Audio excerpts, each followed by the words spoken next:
কবি বঙ্কিমচন্দ্র ছিলেন খুলনার ম্যাজিস্ট্রেট। বঙ্কিমচন্দ্র চট্টোপাধ্যায়ের কমলাকান্তের দপ্তর থেকে বিড়াল রচনাটি নেওয়া হয়েছে। বঙ্কিমচন্দ্র চট্টোপাধ্যায় বঙ্গদর্শন পত্রিকা সম্পাদনা করেন। তার লেখা প্রথম উপন্যাসটির নাম হলো রাজমোহনস ওয়াইফ। তার প্রকাশিত প্রথম উপন্যাসটি হলো দুর্গেশ নন্দিনী, এবং এই দুর্গেশ নন্দিনী বাংলা সাহিত্যের প্রথম সার্থক উপন্যাস।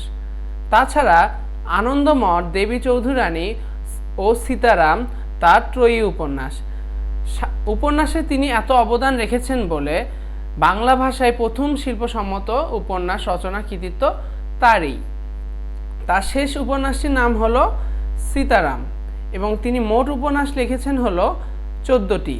তার রচিত মোট গ্রন্থ সংখ্যা হলো 34টি। এখন আসি বঙ্কিমচন্দ্র চট্টোপাধ্যায়ের এই উপন্যাসগুলির এবং গল্পগ্রন্থগুলির নাম আমরা কিভাবে মনে রাখতে পারি। এটি আমি আলাদাভাবে সেপারেট করে নিয়েছি, যাতে আমাদের এটা মুখস্থ করতে সুবিধা হয়। প্রথমেই আসি উপন্যাসে।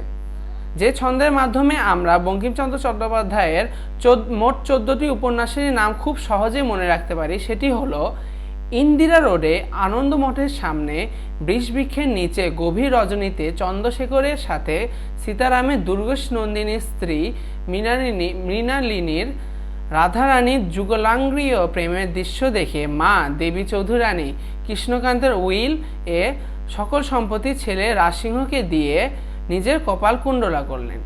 এখানে এই ছন্দে যা বোঝানো হচ্ছে যে ইন্দিরা রোডে, আনন্দ মঠের সামনে, বৃষবৃক্ষের নিচে একটি পজিশন, একটি জায়গাকে বোঝানো হচ্ছে, যেখানে গভীর রজনীতে চন্দ্রশেখর নামে একজন লোকের সাথে সীতারামের, দুর্গেশ নন্দিনীর স্ত্রী, মানে সীতারামের যেই স্ত্রী কথাই শুনে না,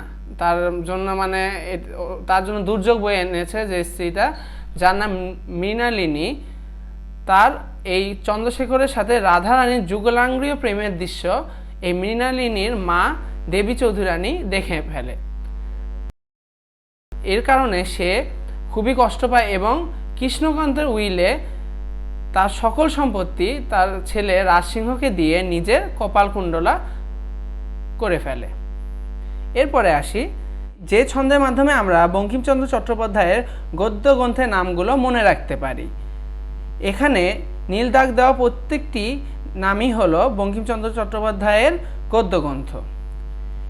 কৃষ্ণ চরিত্র ছিল লোকরহস্য এবং বিজ্ঞান রহস্য, তা নিয়ে নানা বিবিধ প্রবন্ধ রয়েছে।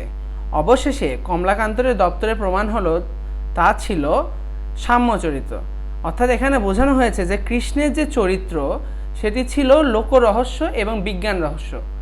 এটা আমাদের সমাজেও রহস্য ছিল এবং বিজ্ঞানের কাছেও রহস্য ছিল, এবং তা নিয়ে নানা বিবিধ প্রবন্ধ রয়েছে। অবশেষে এই কমলাকান্তের দপ্তরে তা প্রমাণ হয় যে কৃষ্ণের চরিত্রটি ছিল সাম্য চরিত্র।